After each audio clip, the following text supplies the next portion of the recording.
tell me, what is cupping? Where did this come from, this therapy? So it's part of one of the tools that we have in Chinese medicine that we have as acupuncturists. We use needles, but cupping is one of the other techniques that are greatly used to relax muscles, to get a stretch, get the muscles reoxygenated, and that in the objective to speed up the recovery time in athletes and ease their performance. So how is that done exactly? What's the science behind the cupping? I would say that cupping is mainly what we get from cupping, from what we've seen, is really a mechanical stretch. So it will be the benefits that we get from a stretch. So stretch muscles that are without knots, are muscles that are going to be strong and perform well. So it's in that optic that we would use cupping in athletes. And it's been around for centuries. Yeah, in China it's been practiced for thousands of years. But what's interesting also is that we find that also outside of China, so other countries, even in Europe, Italy, Greece, they did find some cupping tools that was dating from ancient Rome, or Egypt, also some other countries. They came up with the same idea, technique. And is it specific to athletes, or it's anybody can benefit from it? Yes, anybody can benefit from it. We do that in our clinics for any type of tension, a little bit reduced mobility. We feel a little bit soreness, whether it's because we're sitting in front of our desk all day, it can help, or someone who trains a lot and has sore muscles, then we're going to go stretch the muscles for them. Sometimes the knots are in areas that are difficult for us to stretch, so this is going to be an added plus for us to help them in that way. And how do you compare it to other acupuncture therapy? Why is this more beneficial or different?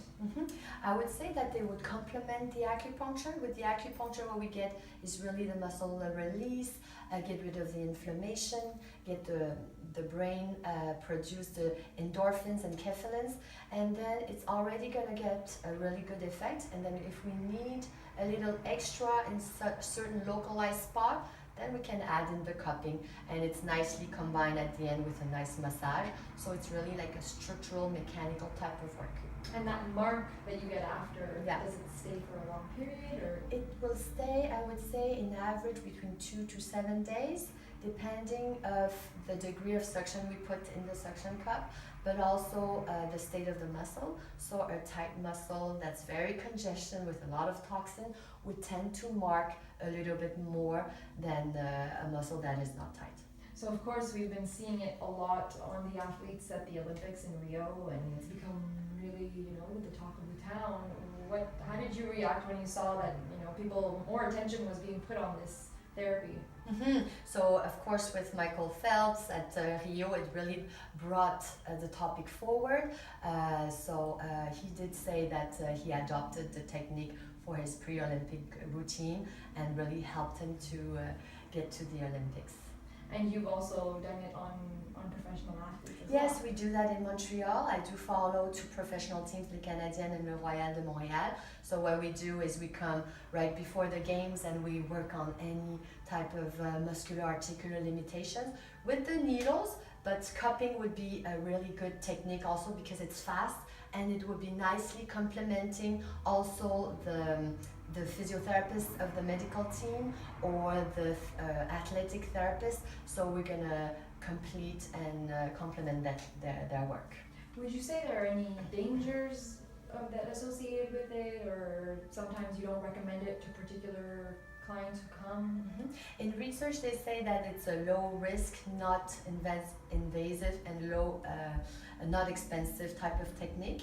But we do have some precautions and contraindications we have to know about. And the precautions, of course, the contraindications, of course, is any open wounds. We have to be careful for sure.